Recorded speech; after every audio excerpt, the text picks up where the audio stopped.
Hey guys, welcome to another GameXplain discussion. I'm your host, Andre Seegers, and this time we're joined by Derek Bittner and Ash Paulson to discuss everything from the final Smash Bros. Presentation, or more specifically, the fact that freaking Bayonetta and Corrin from Fire Emblem Fates are coming to the game. So, let's get started. Alright guys, the final presentation just wrapped up. We posted a bunch of videos about it, and it's time for us to discuss our thoughts.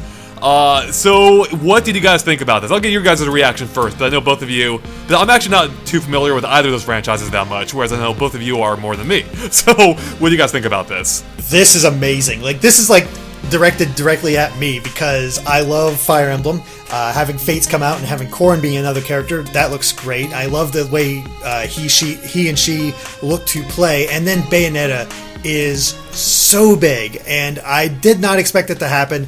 Thought it was no way to happen. She was way too sexualized, and the fact that she made it in, and they found a clever way to keep her hair mechanic, but yet keep her, PG or PG-13, and put her in there. And when it comes to gameplay, I love combo-based characters, quick, light-hitting characters is what I usually like to play. And to finally have somebody that embodies that in Smash Brothers in the form of Bayonetta, I am psyched. I am excited, but I'm not quite as psyched as you are. I don't know. This is probably going to get not be very popular, but I'll start with Corrin. I'm not really excited about Corrin at all. It's probably because I'm not a huge Fire Emblem fan. Not against Corrin. I just feel like there were already so many Fire Emblem characters in the game. I would have liked to see Inkling or something, something from another franchise. But hey, for the Fire Emblem fans out there, I'm super happy for you, and I got to say, Corrin looks very different from all the other Fire Emblem characters in the game so far. So I think that's great. I love the transforming mechanic. It sounds really cool. Bayonetta, I'm just more shocked than anything. I mean, as you said, Derek, she's so sexualized. I never thought she even had a chance, but the fact that she's the ballot winner and got into Smash and they made it work, I mean, I'm blown away that Bayonetta is going to be in Smash. I'm not as big a Bayonetta fan as you are, but I'm also not against it. I'm just kind of more shocked than anything. But I think for me, out of the three last characters, for me, Cloud is the big draw. So I got to say, today was not as exciting for me as Cloud was last month, but I'm still, pretty excited and very happy for fans of both of these characters. Yeah, so, I actually basically agree with you, Ash. I mean, overall, I have to say I was shocked Bayonetta got announced. I'm actually more shocked by her than I was by Cloud. I did not think Bayonetta stood a chance ever of being in Smash Brothers, and yet here she is. And it really seems like they're doing a great job incorporating her mechanics into the game. It seems like a really well thought out way that's both respectful of the character, while also being respectful of the fact that Smash Brothers isn't Bayonetta, and making her fit in with the rest of the Smash roster. So, I think they're doing a fantastic job. With that said, on the whole, I mean, as I mentioned before, I'm not a huge fan of either franchise. Not because I feel badly about them. Neither game just really appeals to me that much. So in that sense, I was disappointed overall with the Direct, or with the Smash presentation. I'm actually really surprised that Bayonetta was a ballot winner. I did not see that coming. Same here. It was a very interesting way they put it, because they made it loud and clear that she is the top pick in Europe.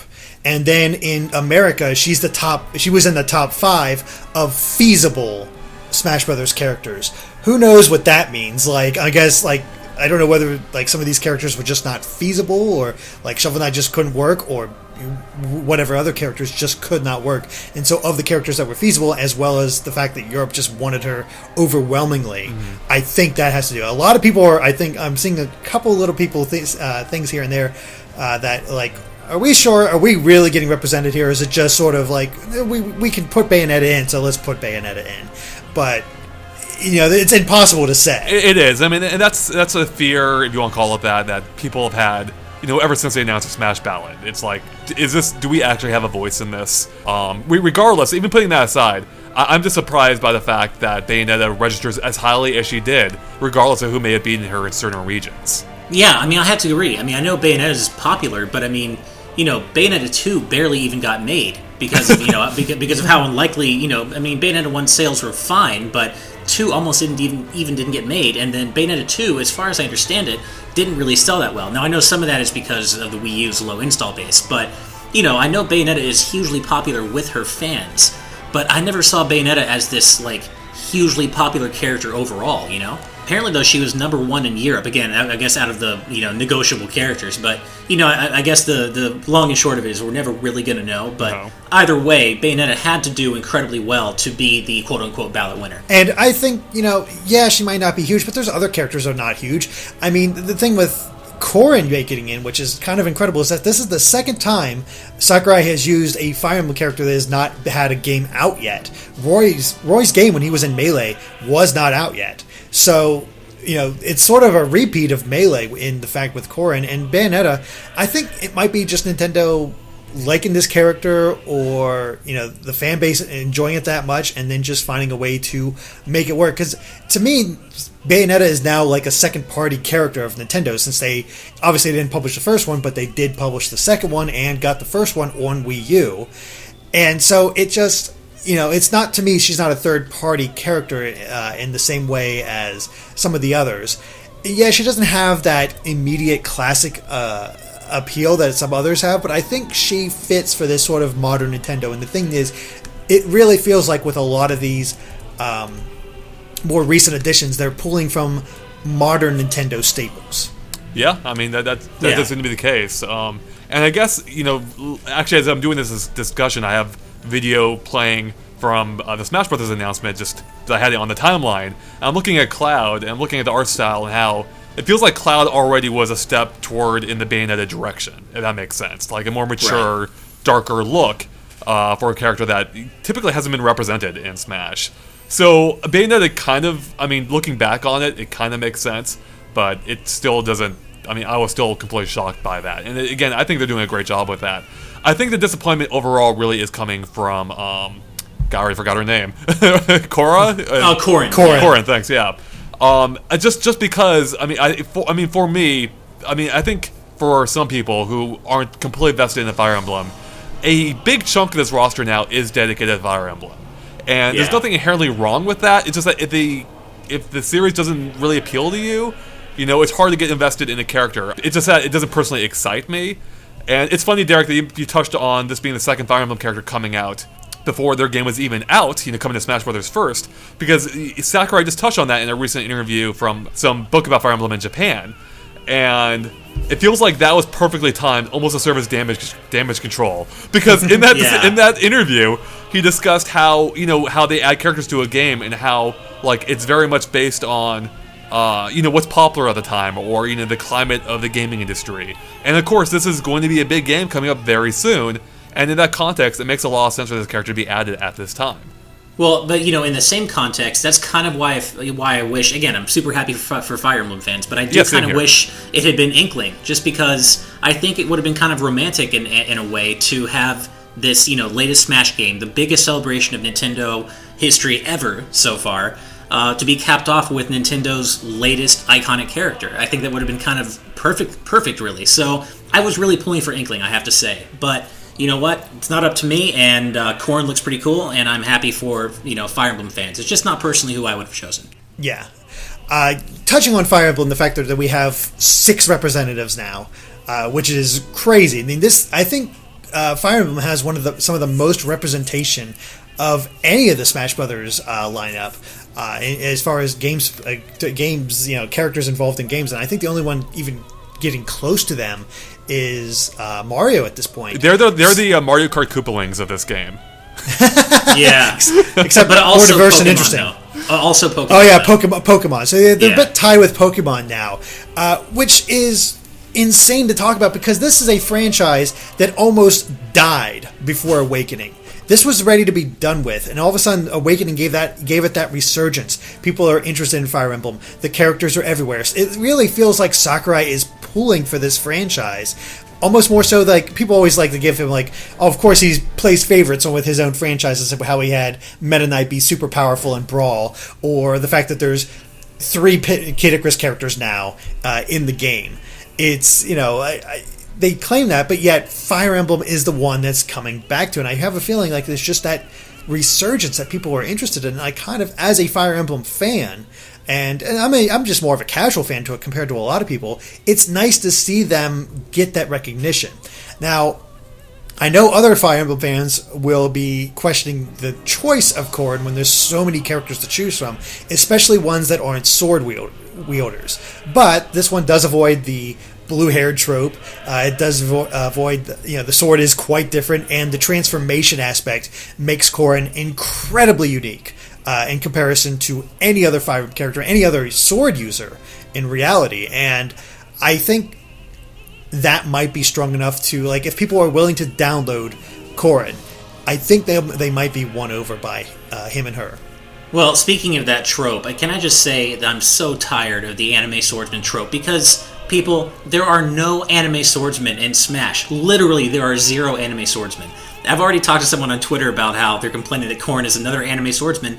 There are no anime characters in this game. I know what they mean, but seriously, that whole trope about the, anime sword, anime-like sword-carrying character, it's silly.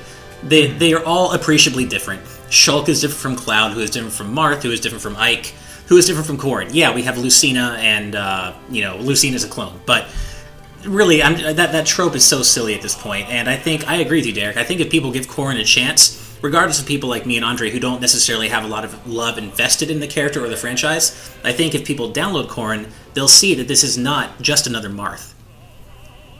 Absolutely. And, the thing that stuck out to me most is, Shulk is well known for having the longest reach of any swordsman in the game.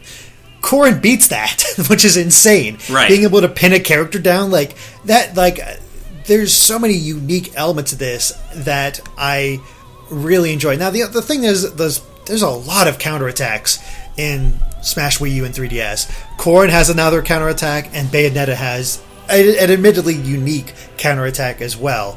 And just having those elements, it is a little tiring to just see that they can't figure out some way to make the down special different for most characters, but it does fit for those characters as well. So, it's a little unsure of, but Corrin, I am pretty excited for. I like what they're doing with it. It does make me more excited for Fire Emblem Fates, and it did a complete, when they displayed that scene that I've analyzed time and time again of Fire Emblem Fates when it was first coming out, and seeing it in English for the first time, I'm like, are they pulling a bait and switch with us? Are they actually going to be showing Fire Emblem Fates for any real amount of time for this? And then no, it was Corrin making it in, and I think that's a great sense of cross promotionalism to get people interested in this next game. Totally, I agree. And one thing I think was kind of funny was the way at least the Bayonetta trailer started. For a second there, and I knew it didn't make sense, but because it focused so heavily on the Kid Icarus characters, Pit, Dark Pit, and Palutena, I thought for a second, I thought it was going to be Hades or something. Dude, same Kid Icarus character. Derek can probably attest to this. I was yelling, "Come on, Hades! Come on, Hades!" Yeah, I was like, "This is fantastic!" And then of course Bayonetta is super awesome too. But I was really thinking it was going to be a new Kid Icarus character. Oh man, I would have loved if Hades had been in the game. Me too. That would have been or Viridi, or yeah. No, I was like, you were saying it could be Hades. I'm like, well, it might be Medusa, because that's the big one. And the female voice started talking. It was like, oh, it might be Medusa. And then you hear it a little bit more clearly, and Bayonetta pops up. But yeah, you were freaking out that it might be Hades, Andre. Oh, Hades would have been amazing. So with that said, I still think Bayonetta is a really cool addition. But I think for me, and maybe some of the general reaction I've seen, but I haven't seen that much, I just think that some of the announcements didn't resonate with everyone, and I think that might be it. I think both are appealing to some of this demographics, and that's where some of the negative reaction is coming from, because neither of them seem to be reaching a mass audience. But I don't know, maybe I'm the odd one out here, because I again didn't expect Bayonetta to rank that highly on any of these Smash ballots. So these are very niche franchises. Yeah, again, Bayonetta, it has such a super hardcore fan following within her own context, but I never felt that Bayonetta was a big enough deal in the grand scheme of things to win the ballot vote, or at least, top rank in the top 5 or wherever she actually plays. So, right. In that sense, it was a huge surprise, and I think it's really cool. She does star in 2 of the greatest action games of all time, by people who've played it. They're considered two of the greatest action games of all time. So in that sense, she's pretty deserving in terms of being a pretty important character.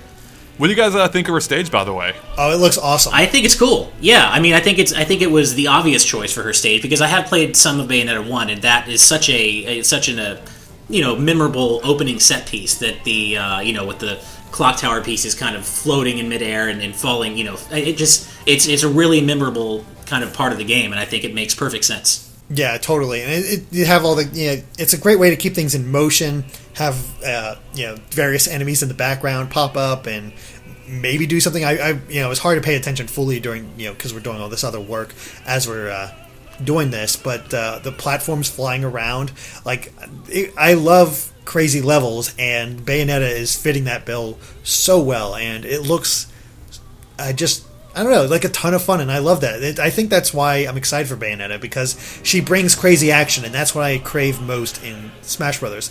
A lot of people like their, high level play and all that. I just like the crazy action. Let's go balls to the wall, and that's what Bayonetta is doing with this, because her combos, holy crap! Like the way that she can change all those things, chain all those things together. They filled up the screen with everything that she could do and just go for. And I love the fact that we finally have a character that is fast and a light hitter, and you can just sort of peck at opponents and get in and out very quickly. And like I said, super excited to play her. I do have to say, I love being surprised, and they surprised me both times. I never thought that Bayonetta would ever be added to the game, and they again, they're doing a great job with her, and I never expected they'd announce another Fire Emblem character. So they got me twice. Good job, Sakurai. One other thing that surprises me is I almost feel like it would have made a little more sense to reverse the order of reveals for Bayonetta and Cloud, because no matter how you look at it, Cloud is a more well-known character in the grand scheme of things. He's more, more people have played Final Fantasy VII. It's, he's ubiquitous. He's everywhere. So in that sense, I feel like it would have made a little more sense to announce Bayonetta last month and then cap off everything with Cloud. That's just me. I think ending on Cloud would have been the perfect cap, or perhaps the more exciting cap to ending Smash Brothers DLC content. So I guess that might be it. To me, if they hadn't said this was the final Smash Brothers presentation, it didn't feel like a Smash Brothers final presentation to me.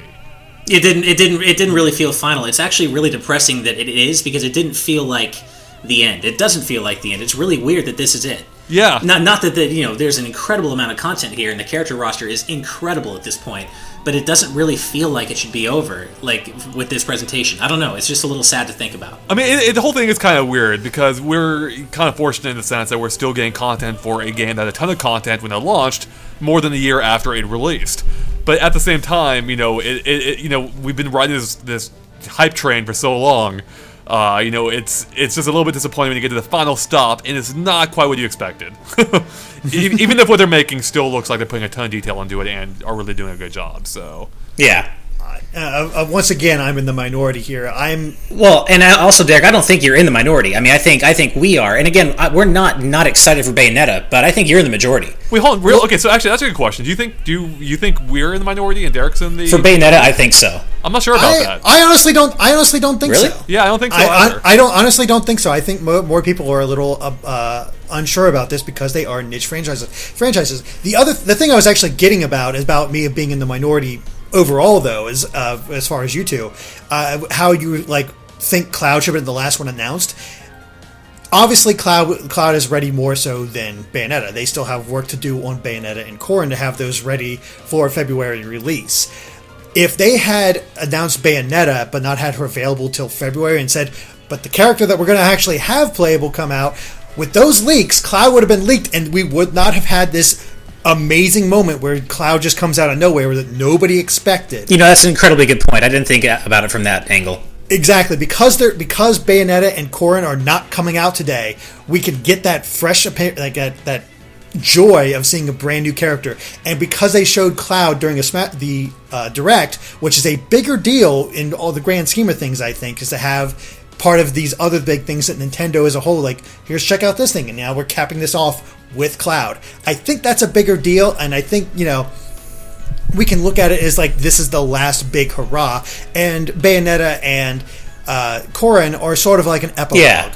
and a way to like satisfy more niche audiences in a way. But Cloud is the big one that everybody can, RPGs fans, the majority of people can rally behind and be excited about. You know, I do have to say, like, even if Bayonetta wasn't, well, really any of our personal choices, I mean, our ultimate choices for the Smash ballot, I do like, it actually is cool to see a more unexpected character, I guess, being represented by the ballot. You know, instead of going with, like, a safe choice or... No, I agree with you, yeah. And I also, yeah. Yeah, I mean, that's just another way of looking at it. Even though if I am personally slightly disappointed that's not like King K. Rool or something, it's cool to see that they did do something maybe a little bit daring even. Like, again, who saw this coming? Like, King K. Rool would have been amazing, but I would have been like, okay, yeah, that makes sense. Bayonetta... Would King K. Rool have been amazing, really? I think so. I would have... I know. sorry, King K. Rool fans, but... No, I agree with you, Andre. And I also think it's kind of cool that the Smash roster is being capped off with one of the highest profile, strongest female video game characters of all time, which is pretty cool when you think about it. I mean, there's been more female representation in this Smash Brothers roster than any prior game in the series, and we're being capped off by one of the highest profile female characters ever. So I think that's pretty cool.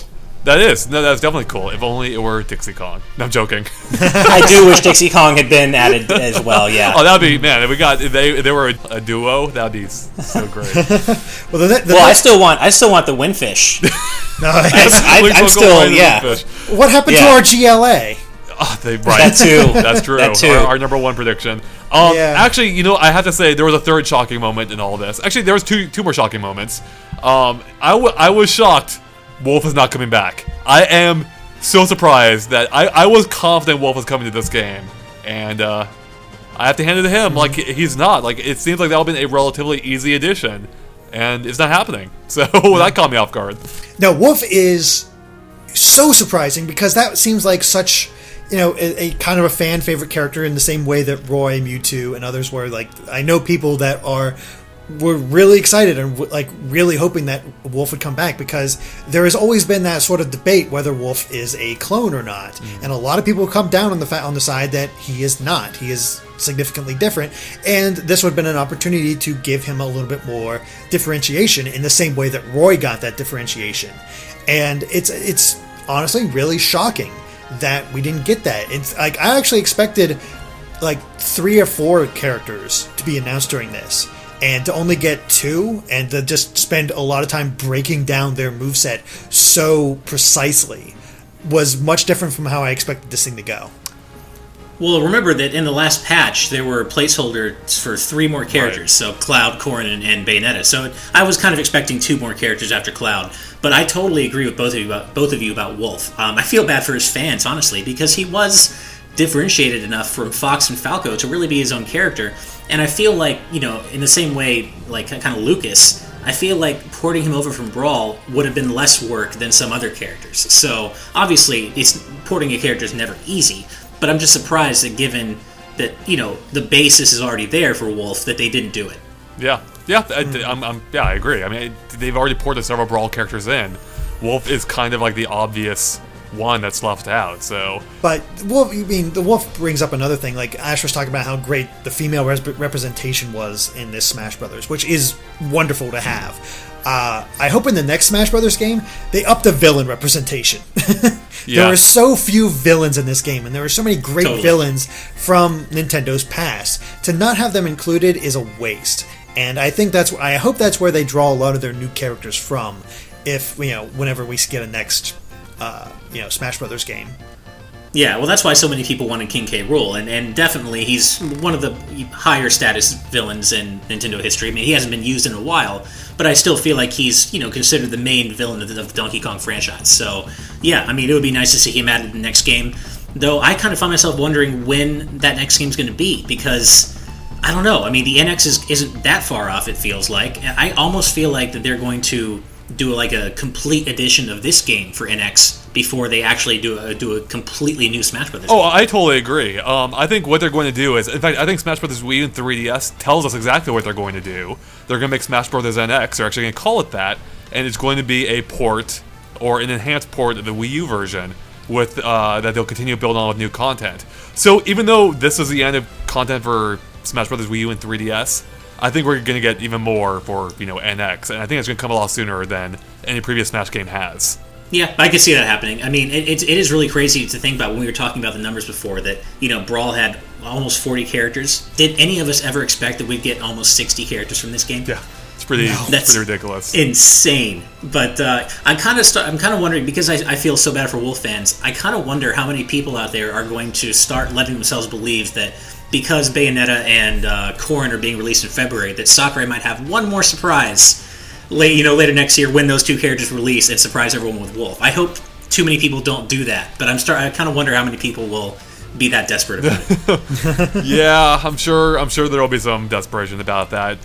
Yeah. And while I don't want to lead them astray, it's just something I could see happening. It's like, Sakurai would be like, by the way, even though I say we're done, here's Wolf. Wow, Andre, you went there. I am not going to say that because you were opening yourself up to so much salt by saying that. I'm just saying, it's something like, if it happened, it's like, of course that's what happened. Of course that's how they do it.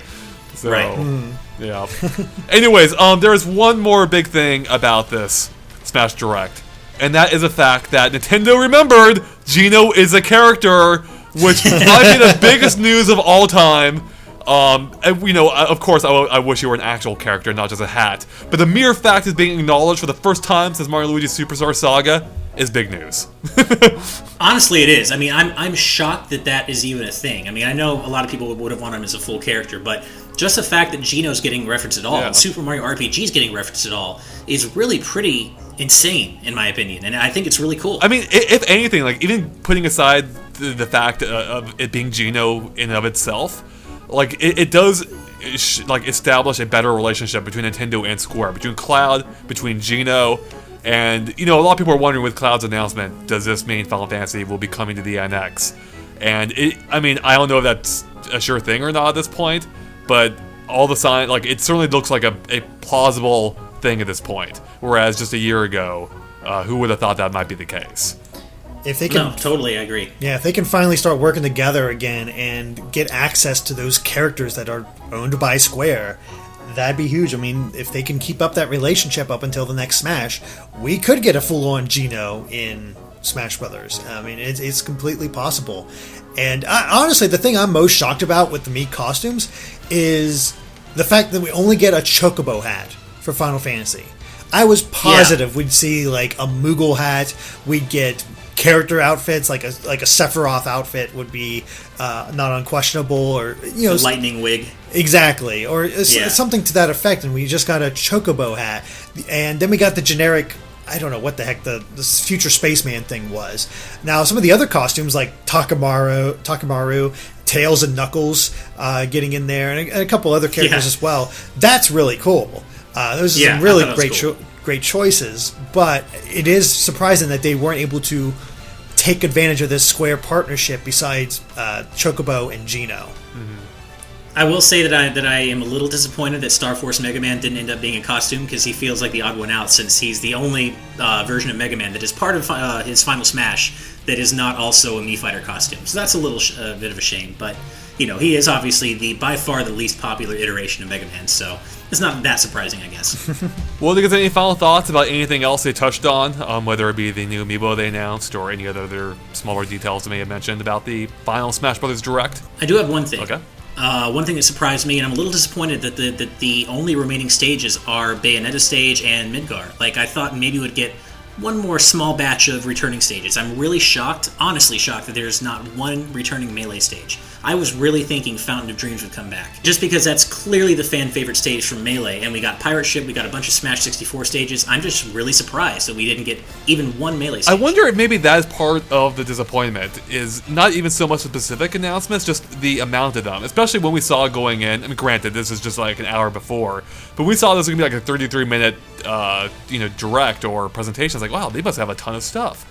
Not really. I mean, what they showed off was big. Yeah, I mean, outside of characters, there was a little less content than I think maybe we were expecting, but I don't want to downplay how much work it clearly has been for Sakurai and his team to create these 3 new characters going to the finish line here. Yeah. I mean, 3 characters is a huge amount of work. I'm just personally disappointed that we didn't get, one more returning stage, specifically from Melee, just because it seems like the odd one out.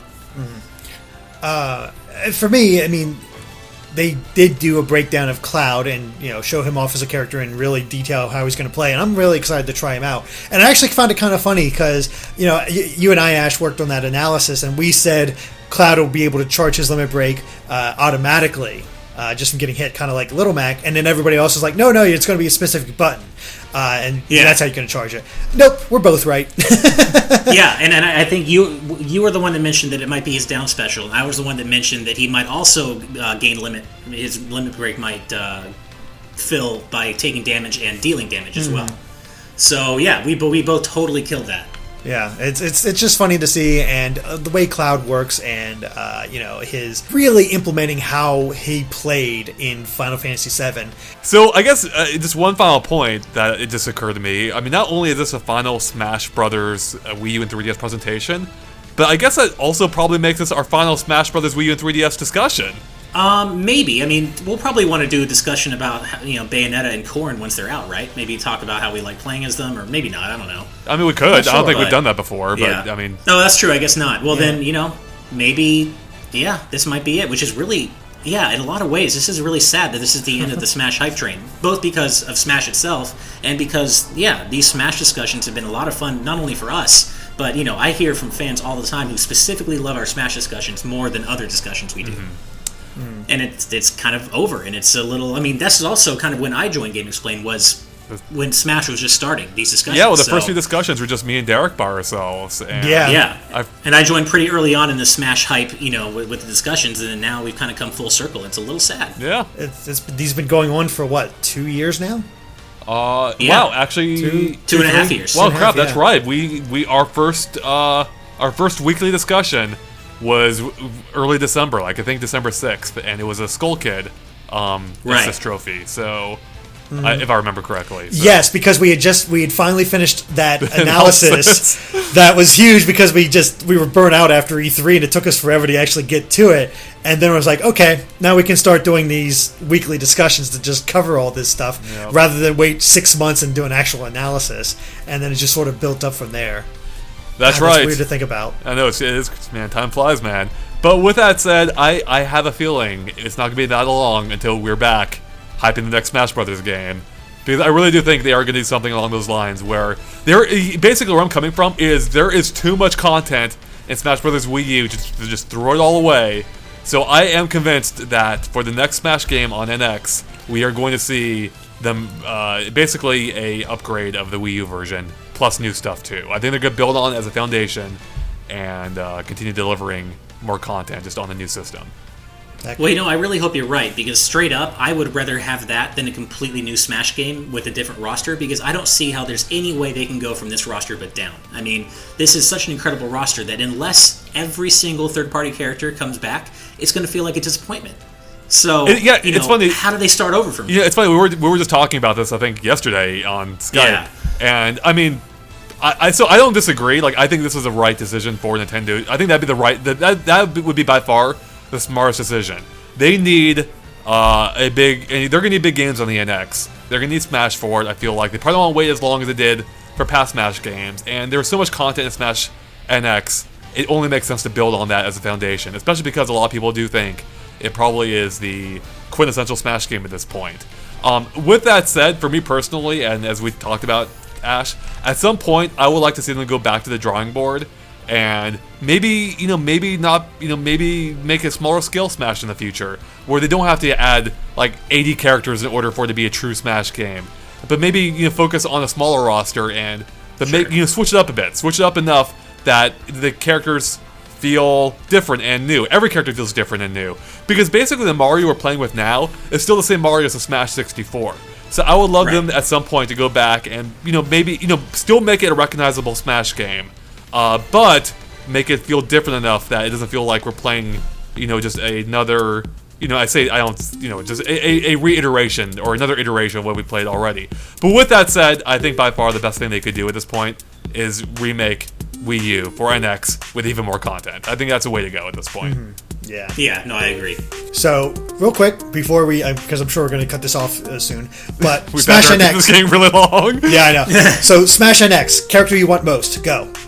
Oh God. jeez. Oh man. Oh. I mean, if we're ignoring Captain N, I mean, God, I don't know. Here, I'll give you some time on it. This is Okay. actually easy for me. Chorus Kids. Or any Rhythm Heaven rep. I still want Rhythm Heaven in Smash. That's an obvious Okay. choice for you. Yeah. Yeah. I mean, I guess if we're being of plausible ones, I want to see another DK representation. So either King K. Rool or Dixie would be my top choices, and like second to that would be a Stunrise FX character, because I love those off the wall characters, and Nice. I would love to see I really just want an out there character. We haven't had really a vehicle as a character in this game before. Except for the clown car, kinda. Well, except for the Mercedes GLA, Well, which is right, that's true. happening still. So yeah, I think a Stunrise FX character would be awesome. That's a franchise that Nintendo's not done anything with since the original game. So, What about you, Derek? Sora, Kingdom Hearts. oh yeah. Oh yeah, Just because that's we have that Square relationship now. Please, because we got 2 characters from Capcom, we can get 2 characters from Square, and honestly, any other Square character as well, because I love SquareSoft classics. So Chronos, Sora, whatever. There's a lot. See, of I really want Sora too. You just made it hard for me, but oh man, Rhythm Heaven though. Oh, you made it really hard for me. And then there's still Shovel Knight too. So man, this is too hard to I know. Why would you even ask that? Even though you ask it now, I'm sure my thoughts will change. Like in the we have- this discussion. So Yeah, we have 60 characters. We can always go more. There's always more that we can hope for. So. It's true. It is true. And you know what? I have a feeling we'll be back with a discussion about what we want to see in Smash Bros. NX. Because no matter what form it takes, we know it's coming. That's for sure. Alright, well, I think that about wraps it up for us here. I think we've covered everything we possibly can, and more. So, thanks guys for watching. If you liked our discussion, make sure to like and follow us on Facebook and Twitter at GameXplain. You can find links to them in the description below, which go keep up to date on everything we post. And of course, stay tuned for more on Smash, including everything about Cloud as soon as it comes out. If it's not already out by the time this discussion goes live, it may very well be, and other things gaming as well. Alright, thanks for watching guys, and bye.